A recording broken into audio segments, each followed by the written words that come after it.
After the charter of the First Bank of the United States expired in 1811, what happened next?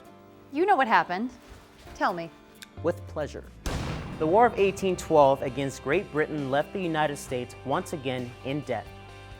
But we had no national bank, and that made the government's financial situation even more difficult. Some influential people thought a new national bank would stabilize our currency and help finance the war debt, but it still took years. Finally, in 1816, President Madison signed a bill authorizing the Second Bank of the United States. So, how much are you looking to borrow? Well, my new ironworks will be run entirely on water power.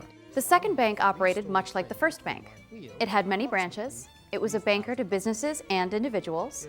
It was the federal government's fiscal agent, receiving its revenues, holding its deposits, and making its payments. It also helped finance westward expansion. And then, in 1829, Andrew Jackson became president. Partly because of a bad financial experience he'd had, Jackson was on the side of those who opposed the bank.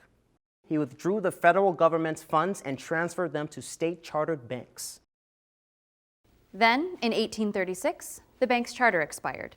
It was not renewed.